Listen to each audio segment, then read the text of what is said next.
Hello నమస్తే, నేను journalist YNR.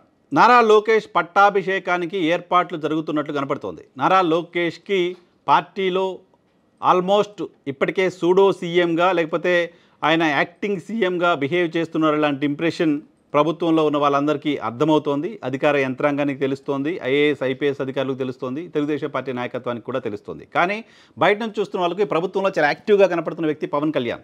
Pawan Kalyan deputy సీఎంగా ఉంటున్నారు, అన్ని ఇష్యూస్ని ఇండిపెండెంట్గా అడ్రస్ చేస్తున్నారు. సో కూటమిలో భాగస్వామిగా ఉన్నప్పటికీ ఒక పార్టీ అధ్యక్షుడిగా ఆయన ఉన్నారు కాబట్టి ఆయన ఇండివిజువల్గా అన్ని ఇష్యూస్ని అడ్రస్ చేస్తూ ఉన్నారు.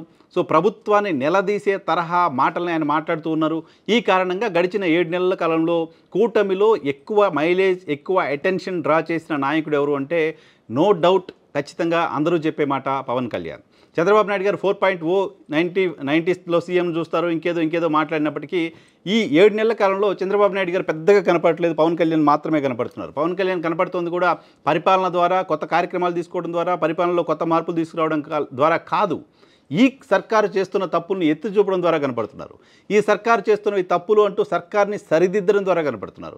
ఈయన పవన్ కళ్యాణ్ రైజ్ చేసిన అంశాల్లో ఇమీడియట్గా కూటమి సర్కారు ముఖ్యమంత్రి చంద్రబాబు నాయుడు పవన్ కళ్యాణ్ చెప్పిన దిశలో వెళ్ళడం, పవన్ కళ్యాణ్ ఈ రకంగా తప్పు జరుగుతుందంటే ఇమీడియట్గా సర్దుకునే ప్రయత్నం చేయడం, వీటన్నిటి ద్వారా సర్కార్ని పవన్ కళ్యాణ్ నడిపిస్తున్నారు. పవన్ కళ్యాణ్ ప్రశ్నిస్తే సర్కారు ఖచ్చితంగా తన తీరును మార్చుకోవాల్సి వస్తుంది. ఇలాంటి ఇంప్రెషన్ బయట నుంచి చూస్తున్న వాళ్ళకి ఎవరికైనా కనపడుతుంది ఆంధ్రప్రదేశ్ రాజకీయాలను గమనించినప్పుడు. సో ఈ నేపథ్యంలోనే ఇటీవల తెలుగుదేశం పార్టీకి సంబంధించిన తెలుగుదేశం పార్టీ నడిపిస్తున్న మీడియా, తెలుగుదేశం పార్టీ మాదే అని భావిస్తున్న మీడియా, తెలుగుదేశం పార్టీ భవిష్యత్తు కోసం బాధపడుతున్న మీడియా, తెలుగుదేశం పార్టీ భవిష్యత్తుని కాంక్షిస్తున్న కొంతమంది పెద్దలు నారా లోకేష్ని ఇప్పుడు పట్టించుకోకపోతే ఎలా అంటూ సన్నాయి నొక్కులు మొదలుపెట్టారు. సన్నాయి నొక్కులు మొదలుపెట్టి ఒక వారం 2 వారాలు గడిచిందో లేదో స్లోగా నారా లోకేష్కి ప్రమోషన్ మొదలైపోయింది, ప్రమోషన్ కనపడుతోంది. ప్రధాని మోదీ విశాఖపట్నం వచ్చిన సందర్భంగా on what capacity Nara Lokesh ఫోటోతో ప్రకటనలు ఇచ్చారు మొత్తం అన్ని పేపర్లకి. On what capacity Nara Lokesh ఫోటోని డయాస్ పైన ఏర్పాటు చేశారు అంటే అసలు అడిగే పరిస్థితి ఎవరుంది, ఎవరు అడుగుతారు, ఎవరు అడిగే పరిస్థితి లేదు కాబట్టి ప్రమోట్ చేస్తూ వచ్చారు. సో పవన్ కళ్యాణ్, నారా లోకేష్ ఇద్దరిని ప్రమోట్ చేసే కార్యక్రమానికి నరేంద్ర మోదీ ఆంధ్రప్రదేశ్ పర్యటనని ఒక వేదికగా చేసుకుంది తెలుగుదేశం పార్టీ నాయకత్వం, తెలుగుదేశం పార్టీ వ్యూహకర్తలు, తెలుగుదేశం పార్టీకి సంబంధించిన మీడియా మనుషులు. సో ఇది చేస్తూ వచ్చారు. వారం గడిచింది, 2వ వారంలోకి ఎంటర్ అయ్యాం. 2వ వారంలోకి ఎంటర్ అయిన తర్వాత స్లోగా సెకండ్ క్యాంపెయిన్కి కూడా శ్రీకారం చుట్టారు.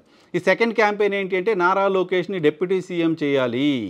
నారా లోకేష్ని డిప్యూటీ సీఎం చేయకపోవడం వల్ల ఆయనకి పెద్దగా అటెన్షన్ రావట్లేదు, ఆయనకి పెద్దగా ప్రచారం రావట్లేదు, ఆయన నెక్స్ట్ నాయకుడని ఎవరు భావించలేకుండా ఉంది.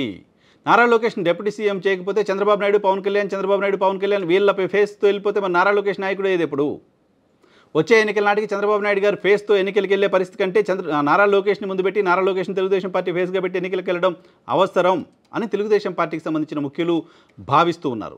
తెలుగుదేశం పార్టీ నాయకుడిగా తాను ఎన్నికల్లో పోటీ చేయడం అనేది ఇది చివరిది అంటూ ఓపెన్గా చంద్రబాబు నాయుడు గారు ఎలక్షన్ క్యాంపెయిన్లో మాట్లాడారు. దానికంటే ముందు కూడా మాట్లాడారు. ఇవి నాకు చివరి ఎన్నికలు తమ్ముళ్ళు అంటూ మాట్లాడారు ఆయన. సో చంద్రబాబు నాయుడు గారికి ఇది చివరి ఎన్నికలు అయితే నారా లోకేష్ గారికి మొదటి ఎన్నికలు వచ్చే ఆయన మొదటి ఎన్నికల నాటికి ఖచ్చితంగా నారా లోకేష్ ఎమర్జ్ అవ్వాలంటే ప్రభుత్వంలో కీలకంగా ఉండాలి. ప్రభుత్వంలో కీలకంగా ఉండాలంటే అందరి మంత్రులతో పాటు నేను కూడా ఉంటే ఎలా? కాదు కదా. ఒక ప్రత్యేకమైన ప్రోటోకాల్ ఏదో ఆయనకు ఉండాలి. అటువంటి ప్రత్యేకమైన ప్రోటోకాల్ ఆయనకి ఏముండాలి అంటే డిప్యూటీ సీఎం చేయాలి. ఈ క్యాంపెయిన్ని నిన్న ఈ రోజు నుంచి తెలుగుదేశం పార్టీ సోషల్ మీడియా స్లోగా మొదలుపెట్టింది. గతంలో మీరు ఒకసారి గుర్తు చేసుకుంటే 2014 నుంచి 19 మధ్య కాలంలో కూడా నారా లోకేష్ని క్యాబినెట్లోకి తీసుకోవాలి ఇలాంటి క్యాంపెయిన్ని Telugu Desam party social media, Telugu Desam పార్టీకి సంబంధించిన మీడియా స్లోగా ప్రచారం చేస్తూ వచ్చింది. అలా ప్రచారం చేస్తూ వచ్చిన తర్వాత సడన్గా ఆయన ఎమ్మెల్సీని చేశారు, తర్వాత మంత్రిని చేశారు. సో ఇప్పుడు కూడా డిప్యూటీ సీఎం అంశానికి సంబంధించి అటువంటి క్యాంపెయిన్ని తెలుగుదేశం పార్టీ క్యాంపు వైపు నుంచి మొదలుపెట్టారు. తెలుగుదేశం పార్టీ క్యాంపు వైపు నుంచి మొదలుపెట్టిన ఈ క్యాంపెయిన్ ఖచ్చితంగా డిప్యూటీ సీఎంగా మనం లోకేష్ని చూసే పరిస్థితి దాకా తీసుకెళ్తుందా అనిపిస్తుంది. ఇది ఒక వెర్షన్ అయితే నారా లోకేష్ని అసలు డిప్యూటీ సీఎం ఏంటి, నెక్స్ట్ ఇమీడియట్గా సీఎంనే చేసేస్తారు లాంటి ప్రచారం కూడా తెలుగుదేశం పార్టీలో జరుగుతుంది. చంద్రబాబు నాయుడు గారు ఏడాదికో 2 ఏళ్లకో దిగిపోయి నారా లోకేష్ని సీఎంగా చేస్తారు. తెలుగుదేశం పార్టీకి అబ్సల్యూట్ మెజారిటీ ఉంది. కూటమిగా మేము ఉన్నప్పటికీ తెలుగుదేశం పార్టీకి ఒంటరిగానే 134 మంది ఎమ్మెల్యేలు ఉన్నారు. సో నారా లోకేష్ని సీఎం చేయడానికి ఇంతకంటే బెటర్ ఆపర్చునిటీ ఏంటి? ఇమీడియట్గా చేసేయండి. లాంటి ఒక డిమాండ్ కూడా తెలుగుదేశం పార్టీ వైపు నుంచి వస్తుంది. అయితే ఆ డిమాండ్ ఇమీడియట్గా వస్తే పవన్ కళ్యాణ్ వైపు నుంచి ఇబ్బంది ఉంటుంది, భారతీయ జనతా పార్టీ వైపు నుంచి ఇబ్బంది ఉంటుంది. కాబట్టి ముందుగా డిప్యూటీ సీఎం అనే ఒక క్యాంపెయిన్ని రన్ చేయాలనే ఆలోచన తెలుగుదేశం పార్టీ స్ట్రాటజిక్గా చేసినట్లుగా అర్థమవుతుంది. దానిలో భాగంగానే ప్రస్తుతం ఆయన్ను డిప్యూటీ సీఎంగా ప్రొజెక్ట్ చేసే ప్రయత్నం చేస్తున్నారు. సో సీఎంగా చేయాలి ఇమీడియట్గా అనే వాళ్ళకి సంబంధించిన వర్షన్ కూడా ఇంకో రకంగా ఉంది. గతంలో రాహుల్ గాంధీని ప్రధానమంత్రిగా చేసుంటే రాహుల్ గాంధీ ఈరోజు ఇబ్బందికర పరిస్థితులు ఎదుర్కోవాల్సి వచ్చేది కాదు. నరేంద్ర మోడీకి ఈక్వల్ లీడర్గా ఆయన్ని చూడలేకపోతున్నారు. యూపీఏ చాలా పెద్ద తప్పు చేసింది సోనియా గాంధీ. 10 ఏళ్ళు అధికారంలో ఉన్న సమయంలో రాహుల్ గాంధీని 10 ఏళ్ళు ఎంపీగానే ఉంచింది, కనీసం మంత్రిని కూడా చేయలేదు.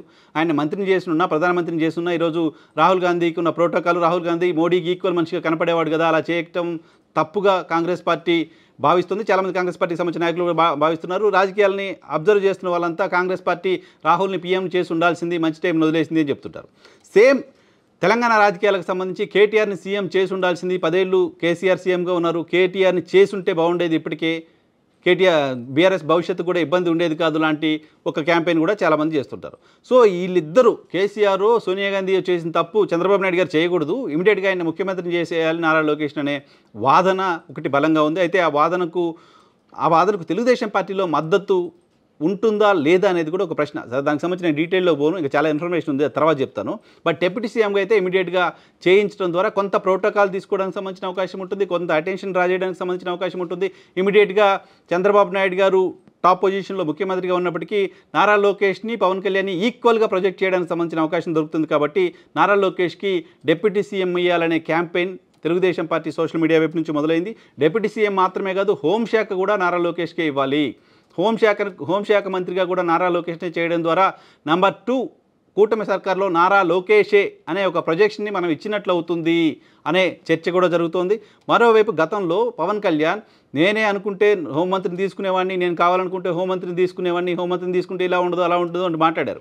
సో భవిష్యత్తులో హోంశాఖ లాంటి శాఖల్ని పవన్ కళ్యాణ్ అడగకుండా ఉండాలన్నా, పవన్ కళ్యాణ్ హోంశాఖ వైపు చూడకుండా ఉండాలన్నా ఇమీడియట్గా నారా లోకేష్ని డిప్యూటీ సీఎంగా చేసి హోమ్ పోర్ట్ఫోలియోని నారా లోకేష్ చేతిలో పెడితే బాగుంటుంది ఇలాంటి చర్చ తెలుగుదేశం పార్టీలో విస్తృతంగా జరుగుతోంది. సో దానిలో భాగంగానే సోషల్ మీడియాలో క్యాంపెయిన్ మొదలుపెట్టారు. సోషల్ మీడియాలో మొదలుపెట్టిన క్యాంపెయిన్ ఏదో సోసోగాల క్యాంపెయిన్ మొదలుపెట్టారు, వదిలేశారు అని అనుకోవడానికి ఏమాత్రం ఆస్కారం లేనిది, ఆర్గనైజ్డ్గా జరుగుతున్న క్యాంపెయిన్ ఇది కేవలం సోషల్ మీడియా క్యాంపెయిన్ మాత్రమే కాదు, తెలుగుదేశం పార్టీ నడిపిస్తున్నామని చెప్తున్న మీడియా పెద్దలు మొదలుపెట్టిన క్యాంపెయిన్ స్లోగా అది సోషల్ మీడియాలో అంటుకుంటోంది, సోషల్ మీడియాలో పెరుగుతోంది. ఎక్కువ సమయం కూడా పట్టకుండా 1 నెల 2 నెలల్లోనే దీనికి సంబంధించి చాలా కీలకమైన నిర్ణయాలు, చాలా కీలకమైన డెవలప్మెంట్స్ మనం చూడడానికి సంబంధించిన అవకాశం కనపడుతోంది.